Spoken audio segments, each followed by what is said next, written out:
COVID, COVID, COVID. Man, I am so sick and tired of this coronavirus. But hello, everyone. I'm going to follow up on the videos that I previously shared. I will carefully explain what happened the best way that I know how. Okay, let's go ahead and get started. I'm going to go ahead and jump to a decent place to begin. The origin of the miracle that I plan to share with you and the voice that spoke to me. In my opinion, this story has a divine feel to it. I can't think of no other explanation. I remember my mother talking to my dad. I recall the subject matter being about making a medicine that kills serious viruses. They both wanted that for their children. I've always thought a man that I never met was the one that showed them how to make it. My siblings were not home yet. I remember sitting on the edge of the bed, waiting on my mom to tell me, come to the kitchen and get what I made. But you know what? Before that happened, a voice came to me and said these exact words: learn how to make it.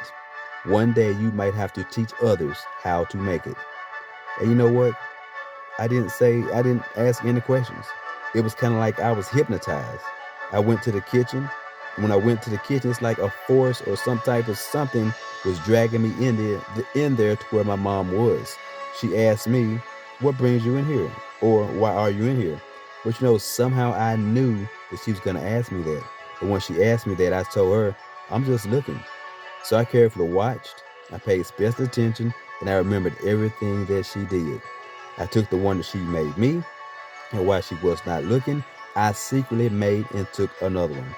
But you know what? She caught me, and she got on to me. She said, "They are not made to eat like candy." And I kind of like smiled and laughed, and I said, "But they're good." And she said, "You heard what I said." And I apologized.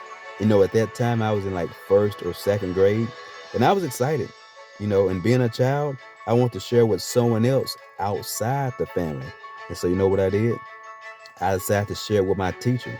I was so sure that she was going to be excited and that she was going to share with the classroom.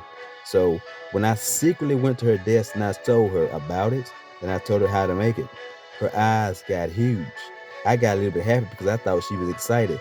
But she looked at me and she said, "Are you crazy?" And then she asked me, she said, "Don't ever make that again." She said, "And be more careful. You're going to end up killing yourself." And so she kind of looked at me kind of like in disgust, and it kind of hurt my feelings because what I wanted to happen definitely did not. But you know what? From that point on, I decided I would just keep my mouth shut. I was very young, and I was left with a lot of questions. I was left with the feeling, I was like, man, what was that I encountered? And what was that voice that I heard? Did I learn how to make this for no reason? Or would time eventually tell? But if time would eventually tell, when? How long would it take? And not knowing when is what kept me in question for a long, long time. And so I know that if you tell someone that you heard a voice, which I didn't tell her, but if you tell someone that you heard a voice or a voice said something to you, they're not going to believe that. Everyone is different and everyone has their different beliefs. Believers and unbelievers would definitely play a big part in this equation. With the exception of the voice that I heard, I can prove everything that I'm saying, either through my witnesses or medical records if needed. You definitely won't see any COVID, flu, or any serious viruses if you was to view my medical records. Anyone who truly knows me knows that I take pride in telling the truth. And once again, I've said about this whole ordeal, no human alive could possibly plan this miracle. There is still a lot more divine instances that I need to share with you. I will eventually share with you how my name plays a big part in all of this. I want to share with you that conversation I had with the FDA and the letters that I wrote to the White House. I plan to methodically piece everything together, piece by piece. So please like, share, and subscribe. I'm tired of COVID. Hey, aren't you? COVID has to go. God bless you, and I look forward to seeing you in the upcoming video.